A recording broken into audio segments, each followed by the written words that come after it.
परमार्थ, त्यांना परमार्थ करण्याकडे प्रेरित करणं आणि परमार्थाला लागलेली जी मंडळी आहे, परमार्थ करायला करणारी जी मंडळी आहे, त्यांच्याकडून निकोप अशा प्रकारचा परमार्थ साधना घडून त्या साधनेचं साध्यामध्ये पर्यावसान कसं होईल, साध्यापर्यंत कसे ते पोचतील, साध्यापर्यंत जाण्याकरता काय काय अडथळे येतात, त्या अडथळ्यातून कसं सुटायचं याविषयी जागोजाग तुकोबारायांनी काय केलेलं आहे, जाग केलेलं आहे. विठ्ठल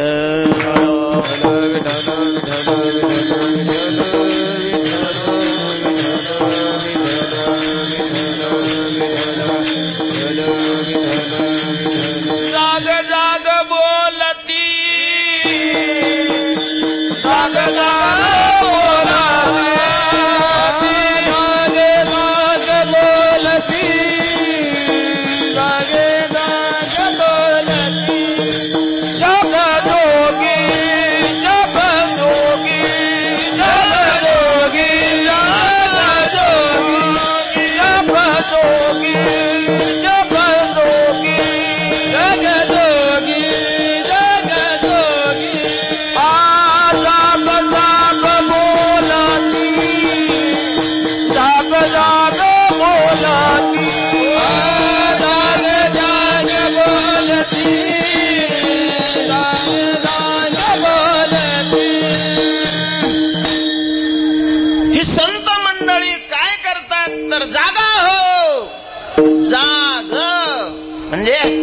जागा हो, जागा रहा, जागा हो, जागा रहा अशा प्रकारचं जाग जाग तू जागा हो असं बोलतात नाही का. आता भजनीने त्याला असं केलं, जागो जाग बोलती, जाग जाग बोलती, जागा हो अशा प्रकारचं बोलतात. मला सारखं सावध करतात. काय जागा की निजलाशी, अय भजन करणाऱ्या तू जागा आहे का झोपलेला आहे सांग. सुने जागवून दारापाशी, तुझ्या हितालागी करी वसवसी भेटी न घेसी वासुदेवासी गा, ऐसे जागविले अवघे जन. तेव्हा जाग करतात, जाग ठेवतात. विठ्ठल विठ्ठल विठ्ठल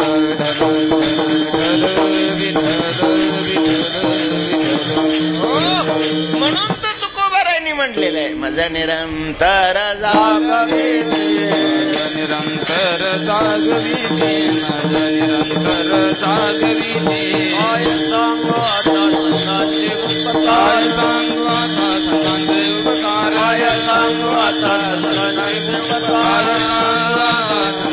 उपकार, निरंतर जागविते, निरंतर जागविते, माझा निरंतर जागविते.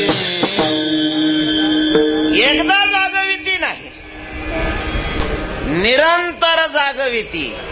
याचा असा अर्थ निरंतर जागवायचं काय करा, एकदा झोपेतून उठवला जागा झाला, जागा झालेला जागा राहिला पाहिजे ना. बऱ्याच वेळेला माणसं जागी होतात आणि पुन्हा झोपतात, जागे होऊ नये पुन्हा काय करतात, झोपतात.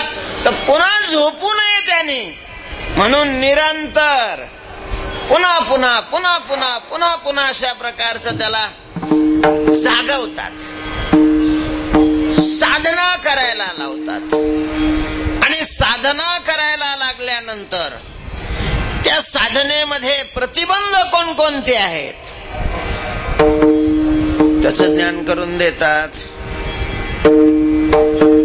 त्या साधनेला उपयोगी अशा प्रकारचे घटक कोणकोणते आहेत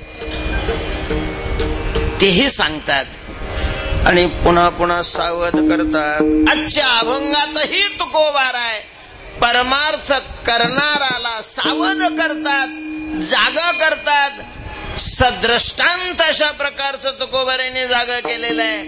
अभंगाच्या पहिल्या चरणामध्ये दृष्टांत सांगतायत. निवडे देवाला शेवटीच्या भासे, निवडे देवा शेवटीच्या निवडे देवाना शेवटीचा घास निवडे देवाना शेवटीचा घास निवडे देवाना शेवटीचा घास निवडे देवाना शेवटीचा घास निवडे देवाना शेवटीचा घास निवडे देवाना शेवटीचा घास होय त्याच्या ऐसे सकळही होय त्याच्या ऐसे सकळही न पाहिजे झाला बुद्धीचा पालट न पाहिजे झाला बुद्धीचा पालट होय त्याच्या ऐसे सकळही होय त्याच्या ऐसे सकळही न पाहिजे झाला बुद्धीचा पालट न पाहिजे झाला बुद्धीचा पालट तुम्ही साधनेला प्रारंभ केलेला आहे, खूपच अशा प्रकारची आनंदाची गोष्ट आहे.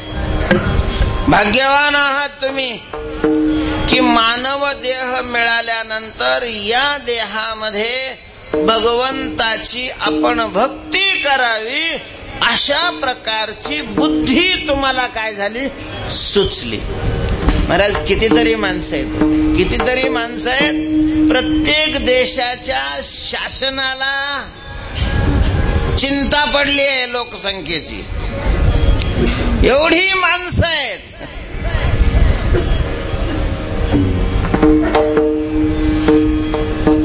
माणसाला कमी नाहीये. मानव देह मिळालेले जीव आज आपल्याला जगामध्ये पुष्कळ दिसत आहेत, पण त्यांच्याकडे पाहिल्यानंतर रडावं अशा प्रकारची स्थिती आहे, खेद करावा अशी स्थिती आहे. असं वाटतं की यांना मानव देह नसता मिळाला तर यांचं चांगलं झालं असतं. विठ्ठल विठ्ठल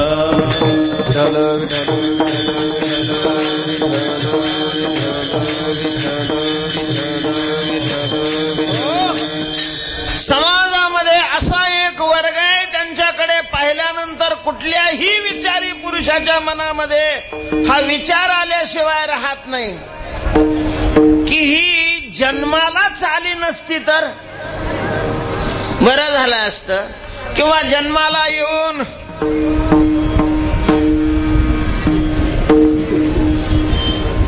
गेले असते तरीही चांगलं झालं असतं त्यांचं आणि जगाचं सुद्धा. विठ्ठल विठ्ठल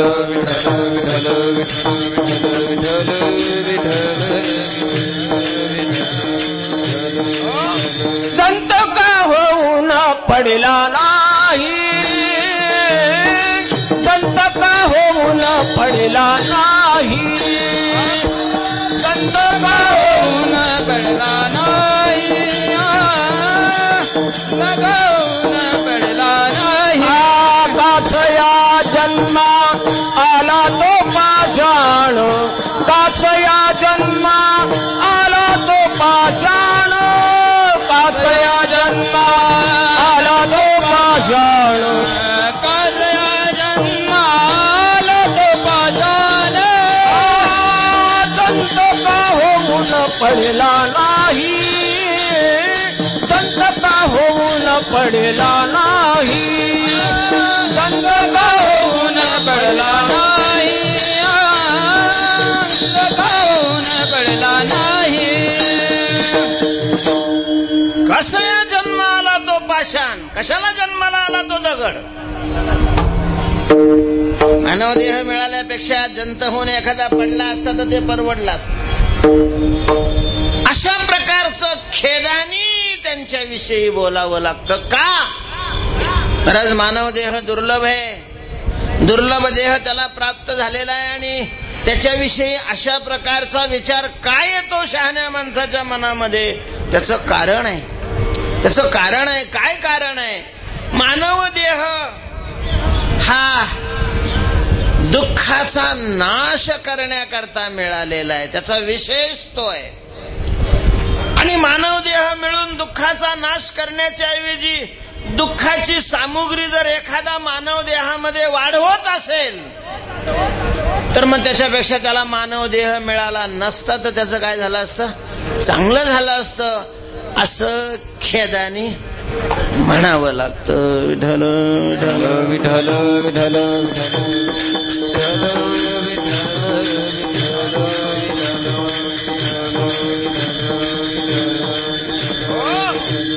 म्हणून बरवे झाले आलो या जन्मासी, याच्यापेक्षा बरवे झाले आजीवरी, नाही पडिलो मृत्यूच्या आहारी, याच्याही पेक्षा बरवे झाले लागलो कारणी, हेच प्रमाण महत्वाचं आहे. जन्मास झालं काय केलं काय महाराज? बरेच अशा प्रकारचे ताट असतात, त्याला कंस येतात पण दाणे नाही लागत. असे दाणे न लागलेली कंस, न आलेली चांगली. कणे विन सोपटे, कनसे लागली घनदाटे, काय करावे गोमटे ओस नगर, स्वतःच्या कल्याणाकरता प्रयत्न न करणारी माणसं ही या जातीची आहेत. आणि म्हणून जी स्वतःच्या कल्याणाच्या साधनावर आरूढ झालेले तुकोबऱ्यांना त्यांच्याकडे पाहिल्यानंतर खूप खूप अशा प्रकारचा आनंद होतो. धन्य माता पिता तयाचिया. म्हणून पोरग झाल्या झाल्या उत्सव नका करत जाऊ, जरा थोडी वाट पहा. करा उत्सव मुलाबद्दलचा, पण झाल्या झाल्या नका करू. ते कसं निवडतंय अगोदर बघा आणि मग उत्सव करा. नाही तर चुना घ्यायला पैसे नाही राहणार तुमच्याकडे. विठ्ठल विठ्ठल विठ्ठल विठ्ठल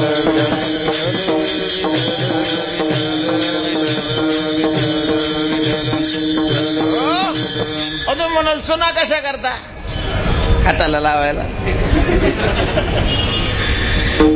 आहा कटा त्याचे करीती पितर, वंशी दुराचार पुत्र झाला. त्याच्या पितराला सुद्धा त्याच्याकडे पाहिल्यानंतर खेद करावा लागतो. तेव्हा अशा प्रकारचं ज्यांच्याकडे पाहिल्यानंतर खेद करावा लागत नाही, जे परमार्थाला लागलेले आहेत, चांगली गोष्ट आहे. परमार्थाला लागले, पण तुकोबाराय त्यांना सावध करतात, तुम्ही परमार्थाला लागले हे चांगलं आहे, पण परमार्थाला लागणं हे फार महत्वाचं चांगलं आहे असं नाही. कारण साधनेचा विशेष शेवटामध्ये असतो. परमार्थाला लागणं आणि परमार्थाचं साध्य प्राप्त होणं, साधनेचा आरंभ आणि साधनेची समाप्ती यांच्यामध्ये फार मोठं अंतर असतं. आणि साधन साध्य करताय म्हणून साधनेला लागलेली माणसं ही साध्य होईपर्यंत त्या साधनामध्ये काय झाली पाहिजे?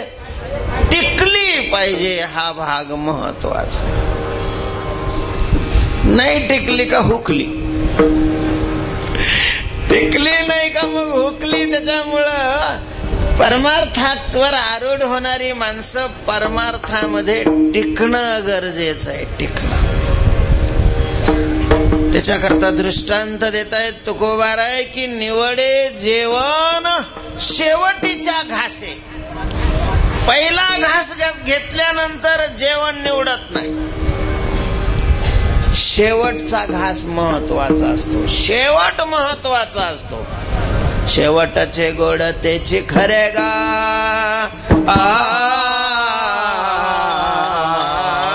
रामकृष्ण वासुदेवा.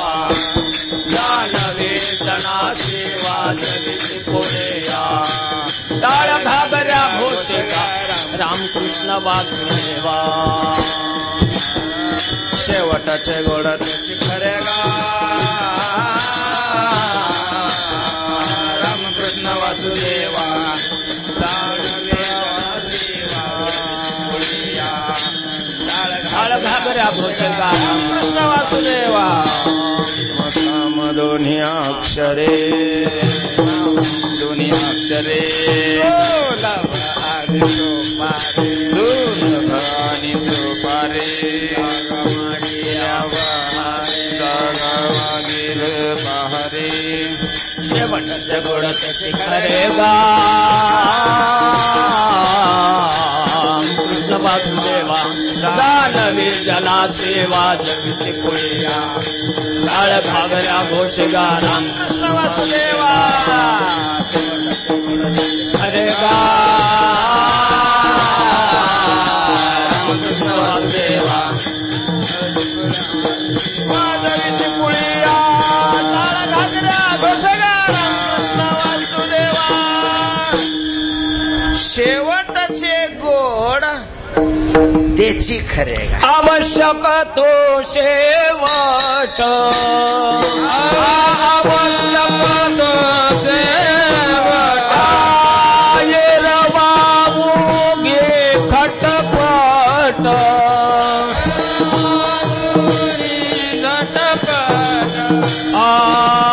चालो जाणे वाट ऐसा विरळा एखादा चालो जाणे वाट ऐसा विरळा एखादा चालो जाणे वाट ऐसा विरळा एखादा चालो जाणे वाट ऐसा विरळा आवश्यक तो शेवट ये रवाऊगी खटपट चालो जाणे वाट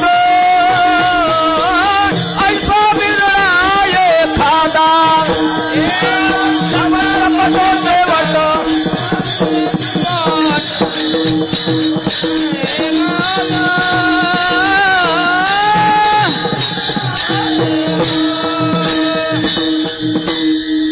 बिमार माणूस आहे 2 महिने काही खाल्लेलंच नाही पण आता थोडासा आजार कमी झालेला आहे आणि डॉक्टरने सांगितलं बघूया याला आता पचतय का याला द्या जेवायला घासही पाहिला जात नव्हता घासही खात नव्हता आणि मग पुष्कळ त्याची ते ट्रीटमेंट अलीकडचा त्याला शब्द आहे तर ती झालेली आहे डॉक्टरनी सांगितलं काही अडचण नाही तुम्ही आता एकदा त्याला जेवायला देऊन बघा आणि आज जर त्याला व्यवस्थित जेवण गेलं म्हणजे जेवण पचलं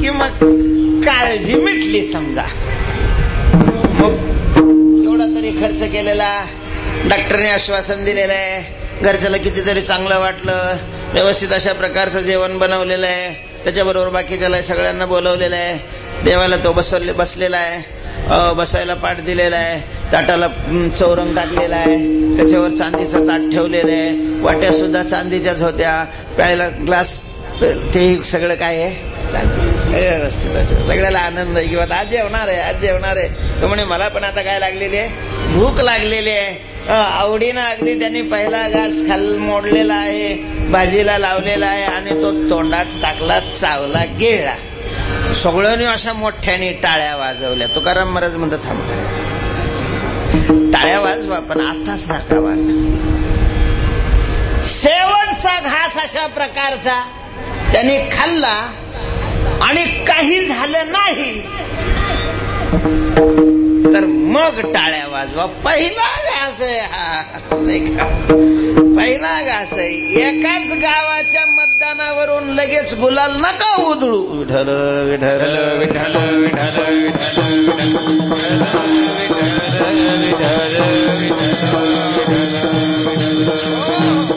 बऱ्याच वेळेला पुढे चालणारी सुद्धा नंतर काय होतात मागा पडतात शेवटचं अशा प्रकारची पेटी शेवटची पेटी मोजणी झाली, परत मोजणी झाल्यावर मग काय करा? गुलाल उधळा. परमार्थामध्ये तसंच आहे. आरंभाच्या अशा प्रकारच्या याला बहाळू नका. शेवटीच्या घासे जेवण निवडे. शेवटच्या घासावरून जेवण अशा प्रकारचं आता व्यवस्थित पचू लागलेलं आहे. हे काय होतं? सिद्ध होतं. पहिल्या घासावरून ते सिद्ध होत नाही. जसं जेवणाचं आहे तसेच सगळेच अशा प्रकारचं साधनाचं. बऱ्याच वेळेला शेतकऱ्याला फाशा का घ्याव्या लागतात? का शेतकरीच आत्महत्या करताना दिसतात तुम्हाला? तर ते पेरलं की कर्ज काढतो. शेतकरी अडचणीत कशामुळे येतो? ते पेरल्याबरोबर काय काढतो? कर्ज काढतो. नव्हे, पेरायलाच कर्ज काढतो. पेरलं म्हणजे हातात आलं असं नाही होत ना. पेरणं आणि पीक घरात येणं नव्हे, बाजारात जाऊन पैसे हातात येणं याच्यामध्ये फार मोठं अंतर असतं. 4-4 महिन्याचं अंतर असतं. पेरायला पाऊस पडला तरी वाढायला पाऊस पडेलच असं नाही. पाऊस वाढला तरी पुढं शेवटपर्यंत त्याची ओल टिकेल असं नाही. ओल टिकली तरी खुरपलं जाईल, खत दिलं जाईल याचा भरोसा नाही.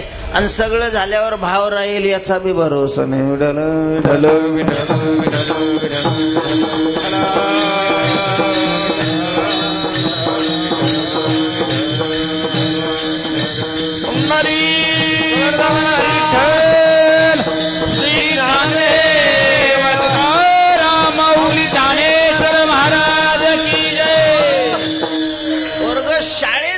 पहिल्या दिवशी म्हणजे पास झाला असं नाही होत. कुठल्याही साधनामध्ये शेवटपर्यंत टिकून राहणं हे अत्यंत महत्वाचं असतं. म्हणून तुम्ही पहा, आपल्याला गाथ्यामध्ये अनेक अभंगात अशा प्रकारची प्रार्थना दिसेल तुकोबऱ्यांची. वृत्ती राहावी याविषयीची, वृत्ती जावी याविषयीची प्रार्थना नाही. फार असेल एखाद्या ठिकाणी, पण वृत्ती राहण्याविषयीची देवाकडे जागोजाग तुकोबऱ्यांनी. तेथे माझी हरी वृत्ती राहो, माझी हरी वृत्ती राहो, माझी हरी समचरण दृष्टी विठेवरी साजिरी, समचरण दृष्टी विठेवरी साजिरी, समचरण दृष्टी विठेवरी साजिरी, समचरण दृष्टी विठेवरी साजिरी. माझे हरी माझी हरी वृत्ती राहो, माझी हरी वृत्ती राहो. हरी माझी वृत्ती तेथे राहो. राहो आता हेच ध्यान. त्यामुळं परमार्थाला लागणं एवढं कठीण नाही, परमार्थामध्ये टिकणं कठीण आहे. टिकणं आणि फल येण्याला नसतं, फल टिकण्याला असतं. टिकला तर फल मिळतं, टिकला नाही तर मग नाही उपयोग होत. विरळा पावे, विरळा पावे, अवघड बोले सेवकीचे, अवघड बोले सेवकीचे, अवघड बोले सेवकी. विरळा पावे, विरळा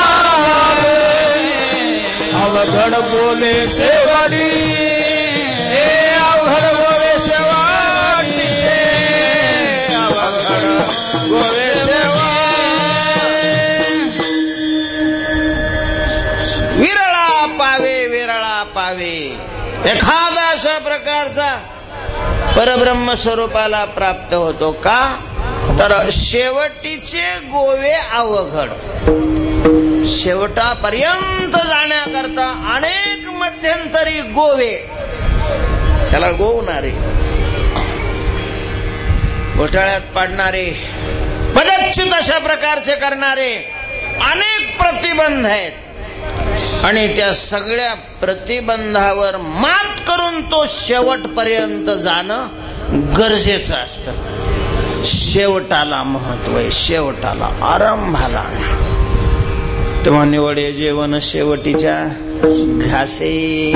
तसं जेवणाचं आहे, त्याचे ऐसे सकळही होय. त्याचप्रमाणे सगळ्याही साधनाची तरा आहे.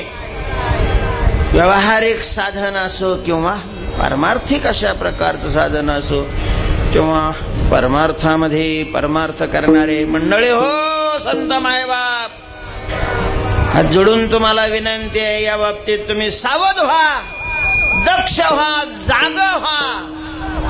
कशाच्या बाबतीत? दुसऱ्या चरणात सांग. न पाहिजे झाला बुद्धीचा पालट, न पाहिजे झाला बुद्धीचा पालट, पाहिजे झाला बुद्धीचा पालट, न पाहिजे झाला बुद्धीचा पालट, न पाहिजे झाला बुद्धीचा पालट, न पाहिजे झाला बुद्धीचा पालट, पाहिजे झाला बुद्धीचा पालट, न पाहिजे झाला बुद्धीचा पालट.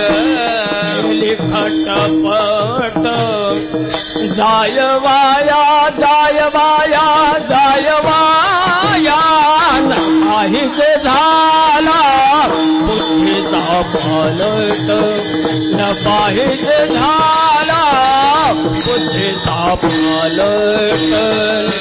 खटपट जाय वाया, जाय वाया, जाय वाया, न पाहिजे झाला बुद्धीचा पालट, न पाहिजे झाला पालट.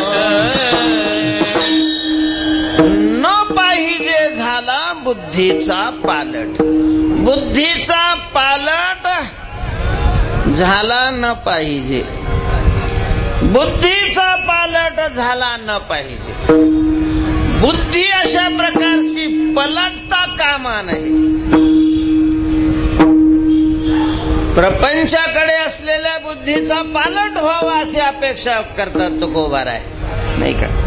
बुद्धीचा पालट धरा रे काही मागुता नाही मनुष्य देह. पण पारमार्थिक बुद्धी निर्माण झाल्यानंतर पुन्हा ती बदलली नाही पाहिजे, माघारी नाही फिरली पाहिजे, तिचा पालट अशा प्रकारचा झाला नाही पाहिजे.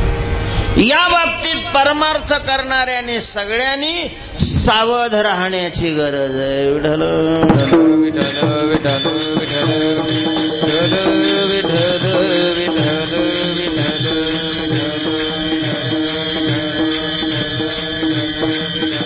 नरी कवर विठ्ठल श्री ज्ञानदेव तुकाराम माऊली ज्ञानेश्वर महाराज की जय. बुद्धी शब्दाचा अर्थ निश्चयात्मक अशा प्रकारचा विचार. ज्या विचाराने तो परमार्थामध्ये प्रवृत्त झालेला आहे. परमार्थाची साधना त्याच्याकडून नाही झाली, काही कारणामुळे काही बिघडत नाही, बुद्धी नाही बदलली पाहिजे. आणि मग बुद्धी बदलली तर साधना करूनही काही फायदा नाही. म्हणून तुकोबाराय सावध करतात की बुद्धीचा पालट झाला न पाहिजे, न पाहिजे झाला बुद्धीचा पालट. याचा अन्वय असा आहे की बुद्धीचा पालट न झाला पाहिजे, बुद्धीचा पालट झाला नाही पाहिजे. तेव्हा या बुद्धीचं स्वरूप काय आहे आणि बुद्धीच्या पालट होण्याचं स्वरूप काय आहे आणि तशा प्रकारचा पालट का झाला नाही पाहिजे असं तुकोबाराय म्हणतात, सावध करतात. कारण काय आहे? बुद्धीचा पालट जर झाला नाही तर काय होणार आहे? आणि बुद्धीचा पालट झाला तर काय बिघडणार आहे? विठ्ठल विठ्ठल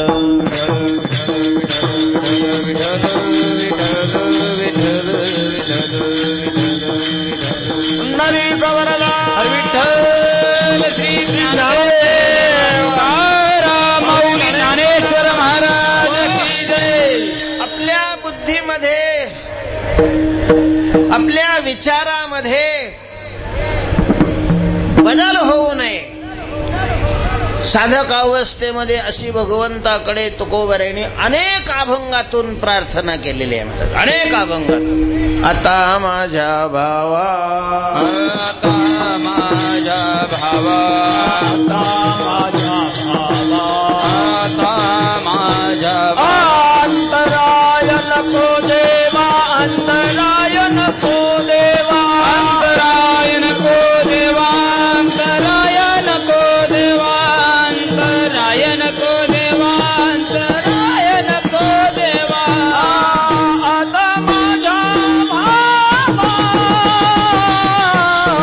अंतराय नको देवा, अंतराय नको देवा, अंतराय नको देवा. आता माझ्या भावा, अंतराय नको देवा, अंतराय नको देवा, अंतराय नको देवा. आता माझ्या भावा, देवा माझ्या भावा अंतराय नको. माझ्या मनामध्ये जो भाव म्हणजेच विचार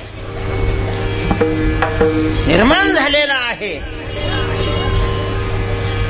तो खंडित नको होऊ देऊ. आता सिद्धी पावो भाव, आता सिद्धी पावो भाव, मध्ये चांचल्य न भावा जीव, मध्ये चांचल्य न भावा जीव. आता सिद्धी पावो भाव, आता भाव मध्ये चांचल्य न भावा जीव, मध्ये चांचल्य न भाव. ऐसे तुम्हा भाकित से केवळ कृपाळुवा जगदानिया, जगदानिया. धरले जीवेना सोडे पाय, धरले जीवेना सोडे पाय. आलया दिवित्वाचे काय, आलया दिवित्वाचे काय. धरले जीवेना सोडे पाय, धरले जीवेना सोडे पाय. आलया दिवित्वाचे काय, आलया दिवित्वाचे काय.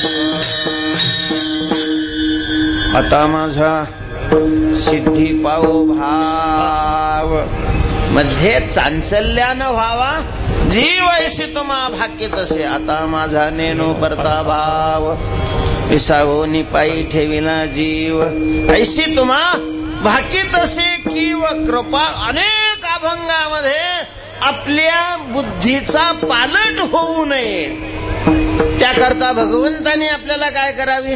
मदत करावी, सहकार्य करावं. दुर्बुद्धी ते मना कदा नुपजो नारायणा. अशा प्रकारे अनेक अभंगात प्रार्थना केलेली आहे. पण आपल्याला हे समजायला पाहिजे की ज्या बुद्धीचा पालट होऊ नये म्हणून तुकोबाराय देवाकडे प्रार्थना करतात आणि सिद्ध झाल्यानंतर साधकाला जागा करतात, दक्ष सावध करतात की न पाहिजे झाला बुद्धीचा पालट. तर त्या बुद्धीचं म्हणजेच विचाराचं काय स्वरूप आहे? तो विचार का बदलू नये असं तुकोबाराय म्हणतात. विचार बदलला तर काय धोका आहे आणि विचार टिकला तर काय फायदा आहे? विठ्ठल विठ्ठल विठ्ठल विठ्ठल विठ्ठल विठ्ठल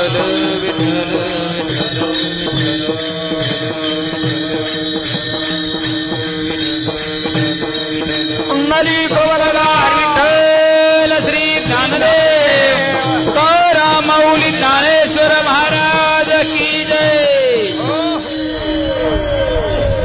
या विचाराचे दोन प्रकार आहेत. विचार म्हणजे बुद्धी, आणि बुद्धीचे किती प्रकार आहेत?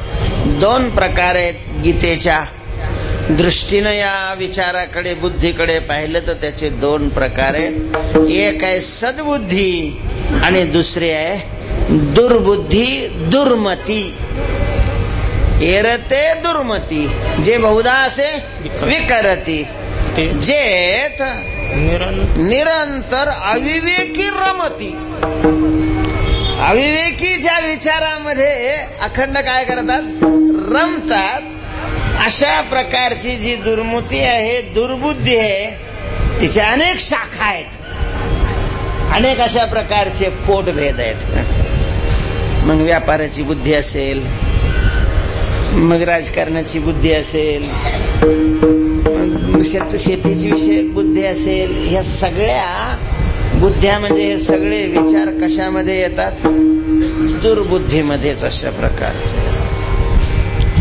आणि सद्बुद्धी प्रकारच नाही महाराज, एकमेवाद्वितीय. एकच अशा प्रकारची सद्बुद्धी आहे आणि जिचा अवधी परमात्मा आहे. तैसी दुर्लभ सद्बुद्धी जिये परमात्माची अवधी, जैसा गंगेशी उदधी निरंतर. तेव्हा साध्य विषयक विचार आणि साधन विषयक विचार असा सद्बुद्धीमध्येही त्याच्या अंतर्गत पोटभेद अशा प्रकारचे. तेव्हा ज्या बुद्धीचा पालट होऊ नये असं तुकोबाराय म्हणतात, त्या बुद्धीमध्ये एक साध्य विषयक बुद्धी आणि साधन विषयक बुद्धी. बुद्धी शब्दाचा अर्थ, बुद्धी शब्दाचा अर्थ विचार, पण नुसता विचार नाही, निश्चयात्मक विचार. कारण बुद्धी निश्चयात्मक अशा प्रकारच्या वृत्तीला बुद्धी असं म्हणतात. तेव्हा निश्चयात्मक जो विचार आहे त्याला बुद्धी म्हणतात. तर साध्याविषयी ज्याचा निश्चय ठाम आहे, जीवनामध्ये आपल्याला काय मिळवायचंय, पैसा, मान, सत्ता, लौकिक संसार, हे मिळवायचंय का सुख स्वरूप असणारा, अविनाशी असणारा, व्यापक असणारा, चित स्वरूप असणारा परमात्मा मिळवायचा. धन, सत्ता, मान मिळवण्याचा जो विचार आहे त्याला दुर्बुद्धी अशा प्रकारचं म्हणतात.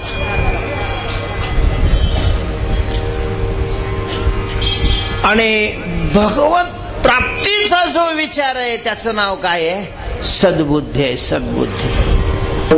आपल्याला जीवनामध्ये देव मिळवायचा आहे. मिळेल नाही मिळेल तो भाग वेगळा, पण ज्यांनी मनामध्ये हा काय केलेला आहे? निश्चय केलेला आहे. काय मिळवायचंय आपल्याला? देव मिळवायचा आहे. देव मिळवायचा आहे. जसा गंगेशी उदधी निरंतर, गंगोत्रीवर उदयाला आलेली, जन्माला आलेली गंगा ही काही त्या गोमुखातून पडली की लगेच समुद्राला नाही पोहोचत.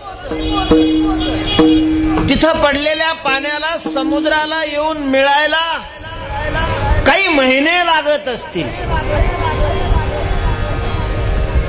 इथं धरणातून सोडलेलं पाणी पंढरपुरात यायला 3-4 दिवस लागतात. कधी कधी जर मधलं सगळंच आटलेलं असलं तर 8 दिवसही लागतात. पेपरमध्ये रोज येत आहे पाणी सोडलंय म्हणून माणूस आशेनं तिथं जातो, तिथं नुसतंच वाळवण दिसतं. काय झालं? अजून आलं नाही, अजून आलं नाही, अजून आलं नाही. जर एवढ्यात यायला इतका वेळ लागतो तर गंगोत्रीला पडलेलं पाणी थेट समुद्रापर्यंत जायला किती दिवस लागत असतील? अनेक दिवस लागतात. अनेक दिवस, अनेक मुक्काम त्याला करावे लागतात. म्हणजे रात्री थांबावं लागतं. थांबत नाही ते, पण रात्र क्रमाव्या लागतात. पण तरी तिथं बाहेर पडलेलं पाणी त्यांनी एकच निश्चय केलेला असतो. कुठं जायचंय? समुद्राला जायचंय. कुठे जायचंय? समुद्राला जायचंय. कधी एखाद्या वेळेला मग त्या पाण्याला कुणीतरी भरून नेतं, स्नान करतं, स्वयंपाक करतं, मग ते पृथ्वीत उसळतं, त्याची वाफ होते, पुन्हा ते वर जातं, पुन्हा ढग होतात, पुन्हा ते खाली पाणी पडतं, पुन्हा अशा प्रकारचं प्रवाहामध्ये मिसळतं, पुन्हा समुद्राकडे त्याची वाटचाल सुरू होते, पुन्हा कुणीतरी त्याला अडवतं. पण तरीही आपला समुद्राला मिळण्याचा जो क्रम आहे, आपल्याला समुद्राला मिळण्याचा त्याचा जो निश्चय आहे, तो निश्चय काय करत नाही? सोडत नाही महाराज, सोडत नाही. कितीही प्रतिबंध आले, चालल्यानंतर मध्ये एखादा डोंगरच लागतो, नाही जाऊ देणार तुला म्हणतो. लयच खट्याळ असलं तर ते आपलं बाजू घेऊन जातं, कुठं डोक्याला ताण घेतात. थोडं सारं असलं तर पाडून जातं. जसा वेळ असेल, जशी परिस्थिती असेल, सगळ्याच ठिकाणी बगल घेऊन जातं असं बी नाही, कारण बाजू घेऊन जायला बराच वेळ लागतो. जमलं तर त्याला काय करतं? पाडूनही टाकतं. लईच खटाळा असेल तर नाही नादी लागत, चला आपलं बाजून जातं. पण त्यांनी एकच ठरवलेलं असतं की समुद्राला मिळायचं, समुद्राला मिळायचंय. तसं ज्या बुद्धीने ठरवलेलं आहे की आनंद स्वरूप असणारा परमात्मा, त्याची प्राप्ती करून घ्यायची, त्याची प्राप्ती. तर या निश्चयामध्ये, या विचारामध्ये त्याचा बदल नाही झाला पाहिजे, पालट नाही झाला पाहिजे. काय होतं, पहिल्यांदा परमार्थाला लागलेल्या माणसाचे विचार चांगले असतात, म्हणजे देवाकरताच तो परमार्थात येतो, आणि परमार्थात आल्यावर नाचतात, विठ्ठल विठ्ठल विठ्ठल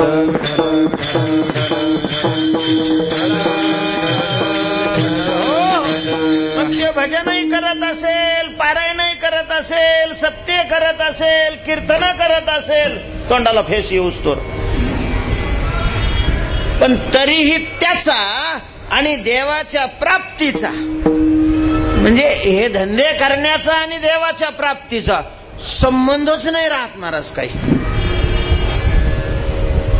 हा पूर्ण काय झाला, याच्या बुद्धीचा पालट झाला. साधन नाही बदललं, पण साध्य बदललं. साध्यच बदलल्यानंतर साधनाचा काय संबंध? कशाचं साधन आहे ते? अशा प्रकारे बुद्धीचा पालट होता कामा नये. साध्य विषयक आणि साधन विषयक त्यांनी ठरवलेलं आहे की भगवंताच्या चिंतनाने, भक्तीने आपल्याला भगवंताची प्राप्ती करून घ्यायची. हा साधन विषयक जो निश्चय आहे, मग त्याला देव जरी आला आणि सांगितलं की हे काय इथं भजन करत बसलेलं आहे, भजनाने थोडाच मी तुला मिळणार आहे, मग काय करू, चल तिकडं रामदेव बाबाच्या शिबिरात टंगडीवर टंगडी ठेव. शरीर स्वस्थ होण्याकरता ते काय आहे, ठीक आहे, चांगलं आहे. शरीराचं स्वास्थ्य ज्याला मिळवायचं त्याने असणं वगैरे करावी. पण एखादा जर म्हणलं की देवाच्या प्राप्ती करता असणारी देवाची प्राप्ती होते, तर मग आपला निश्चय काय नाही झाला पाहिजे, ढळला नाही पाहिजे.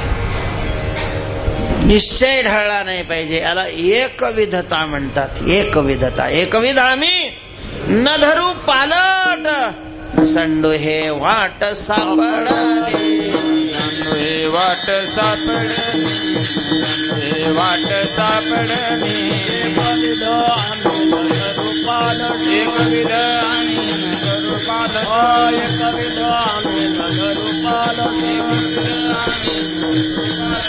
संडू हे वाट सापडली, हे वाट सापडली, वाट सापडली.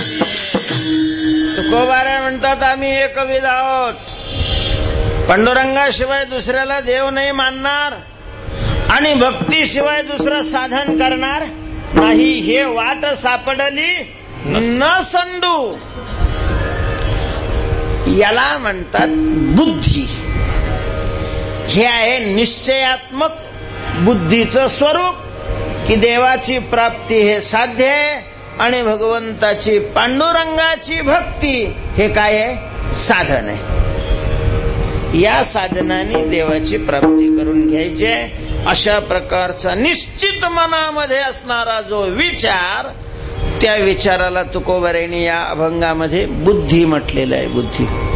आणि अशा प्रकारचा हा विचार, या बुद्धीनं त्यांनी साधनाला सुरुवात तर केली, पण मग पांडुरंगाची प्राप्ती होईपर्यंत त्याचा हा विचार बदलता कामा नये.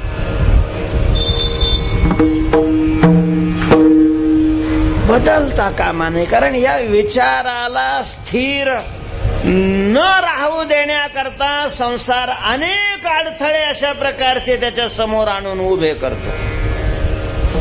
ज्यांनी या साधनाद्वारे भगवत प्राप्ती करून घेतली, त्यांच्या जीवनामध्ये काय अडथळे कमी आले? प्राण जाईल अशा प्रकारचे अडथळे आले. प्रल्हादाला तर प्रत्येक वेळेला हिरण्यकश्यपूच्या माणसाने सांगायचं, प्रल्हादा, भगवंताचं नाम सोडतोस की सोडत नाहीस? भगवंताचं नाम सोडलं तर सिंहासन आहे तुझ्याकरता. महाराज म्हणजे हिरण्यकश्यप, भगवान तुला राजा बनवणार, युवराज पदावर अभिषिक्त करणार. पण त्याच्याकरता अट काय आहे? तुला देवाचं नाव घेणं सोडून द्यावं लागेल. आणि जर सोडत नसणार तर कडेलोट आहे. बोल, नाव सोडलं तर राज्य सिंहासन आहे, आणि नाव नाही सोडलं तर आम्ही तुला पर्वतावरून काय करणार? खाली फेकणार. महाराज केवढा मोठा प्रसंग आहे, केवढा मोठा. कल्पना करा उगत जर आपल्यावर अशी पाळी आली,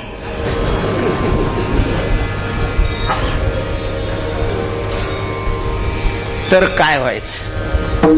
येऊ नये अशी पाळी कोणावर? प्रल्हादावर आली, ठीक आहे, आता ते होऊन गेलेलं आहे. अशी पाळी कोणावरही येऊ नये, देवाने कोणावरही अशा प्रकारची पाळी आणू नये. महाराज प्रल्हादाने सांगितलं, भगवंताचं नाव मी सोडणार नाही, नाही, नाही. आम्ही फेकून देऊ, तुम्हाला काय करायचं असेल ते करा, मी भगवंताचं नाम सोडणार. म्हणजे अशा प्रकारे कमी जास्त अनेक या विचाराच्या विरोधी असणारे प्रतिबंध तुमच्या पुढे उभे राहतील जीवनामध्ये. अशा प्रसंगीही आपले विचार काय झाले नाही पाहिजे? बदलले नाही पाहिजे. प्रतिबंधाचे दोन प्रकार असतात महाराज, गोड प्रतिबंध आणि कडू प्रतिबंध. कधी कधी एखाद्या वेळेला गोड प्रतिबंध सुद्धा असतात.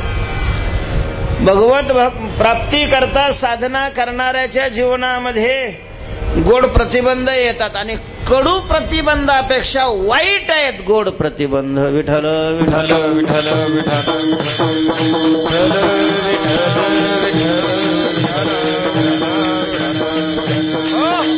म्हणजे गोड प्रतिबंध काय? एखाद्याने संस्थानावरच बसवलं,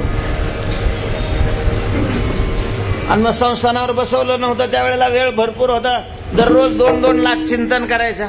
आणि संस्थानावर बसवलं की मग चिंतन कशाचं? मग तेच झाडून काढलं घरे, शेण उचललं घरी, उसाला पाणी दिलं घरी, आणि मकाचं बिल आलं घरी.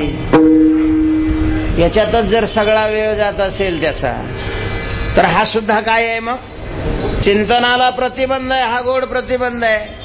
नाही संस्थांवर बसवलं, तिकीटच मिळालं, निवडूनच दिलं, संसारातले हे प्रतिबंध आहेत, गोड प्रतिबंध आहेत, वाईट आहे ते.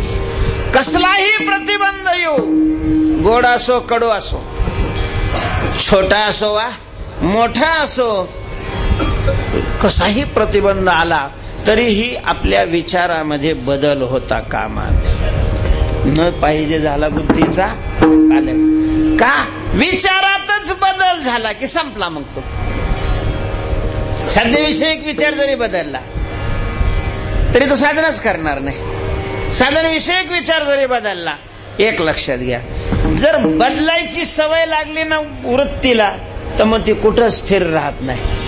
म्हणून म्हातारी मेली त्याचं दुःख नाही, पण काळाला आपल्या घराकडे येण्याची सवय लागू नये म्हणून म्हातारीला मरू द्यायचं नाही. विठ्ठल विठ्ठल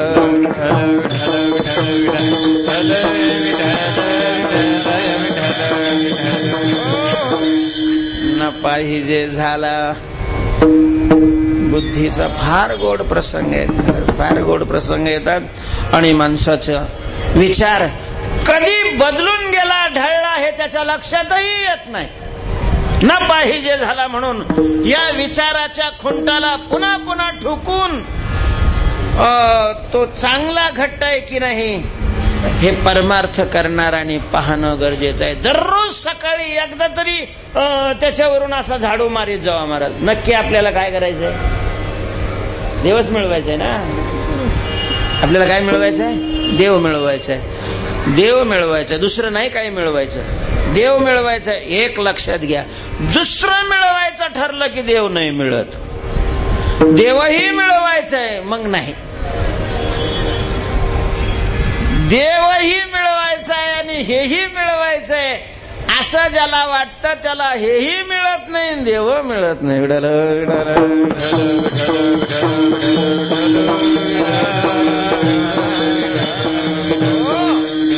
म्हणून देवच मिळवायचा आहे. काय मिळवायचंय?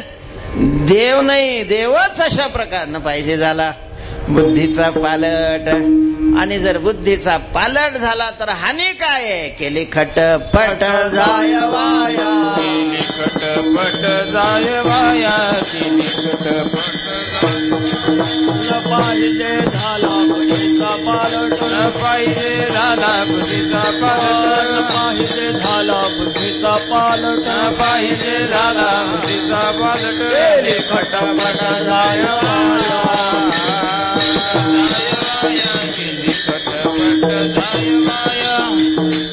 त्यांनी आतापर्यंत देवाच्या प्राप्ती करता जी साधना केलेली जाते व्यर्थ जाते, व्यर्थ केलेली असते ती.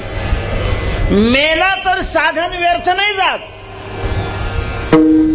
म्हणजे बुद्धीचा पालट न होता साधन करता करता त्याचं आयुष्य संपलं, तो मेला. देवाची काही अजून प्राप्ती झालेली नाही आणि तो मेला तर त्यांनी केलेले साधनं फुकट नाही जात. पुढच्या जन्मामध्ये ते तसेच अशा प्रकारचे कामाला येतात.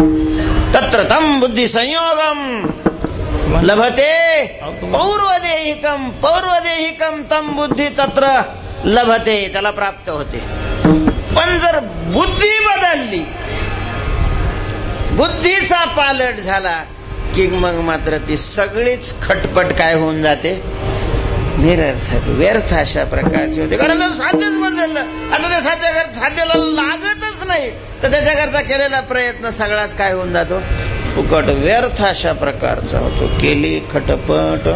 एखाद्या माणसाने घर बांधायचं ठरवलं, घर बांधायचं म्हणून पाया घेतला,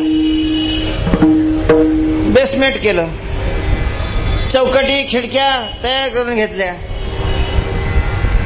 गौंड्याला इसार दिला, सगळं काय केलं. नंतर त्याचं घर बांधायचं कॅन्सल झालं. ते सगळं फुकट जातं. मग घर बांधायचं कॅन्सल झालं म्हणून बेसमेंटचे पैसे काय त्याचा बाप थोडी त्याला देणार आहे.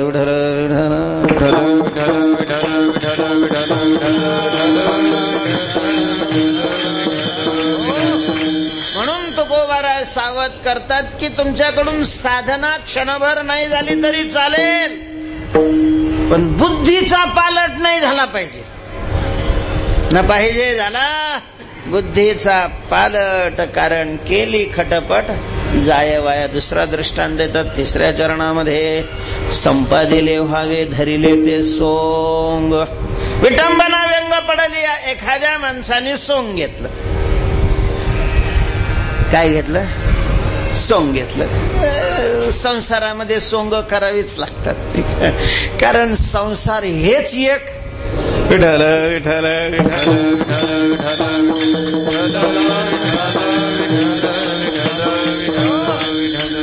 पूर्वी नाटक करायचे, त्या नाटकामध्ये सोंग घ्यायचे. पोरापोरांचीच नाटकं असायची. मग ते पोरस मग त्या नाटकामध्ये कोणी राजा बनायचं, कोणी राणी बनायचं, कोणी कोण बनायचं. म्हणजे मनुष्य असून सुद्धा त्याने त्या स्त्रीचं काय घ्यायचं, सोंग अशा प्रकारचं घ्यायचं. तर ते नाटक संपेपर्यंत मग त्याने स्त्री सारखंच सगळा काय करावा लागतो, व्यवहार करावा लागतो. मध्येच म्हणला, अरे तुला कसं काय कळत नाही, मी आलो ना, मी काय बाई थोडीच आहे, असा जर तो म्हणला तर मग त्या नाटकाचं काय होतं, सोंग होत. मग त्या सोंगाचं अशा प्रकारचं विटंबना व्यंग पडली. व्यंग जर पडलं तर त्याची विटंबना होते. तसं परमार्थामध्ये बुद्धी पालटली की त्याची विटंबना आहे. म्हणून शेवटच्या चरणात तुकोबारे सांगतात, तुका म्हणे वर्मने न ताजोरांधे, तुका म्हणे वर्मने न ताजोरांधे, म्हणे वर्माने न ताजुरांधे, तुका म्हणे वर्माने न ताजुरांधे, म्हणे वर्मने न ताजोरांधे, तुका म्हणे वर्मने न ताजोरांधे, म्हणे वर्माने न ताजुरांधे, तुका म्हणे वर्माने न ताजुरांधे.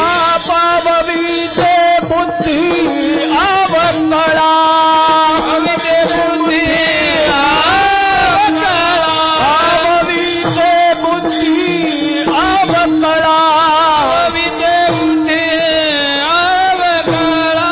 न पाहिजे झाला बुद्धीचा पालट, न पाहिजे झाला बुद्धीचा पालट, पाहिजे झाला बुद्धीचा पालट, न पाहिजे झाला बुद्धीचा पालट. एरी खटपट दाय वाया, खटपट दाय वाया, खटपट दाय वाया, खटपट दाय वाया. पाहिजे झाला बुद्धीचा पालट, पाहिजे झाला बुद्धीचा पालट, पाहिजे झाला बुद्धीचा पालट, न पाहिजे झाला बुद्धीचा पालट.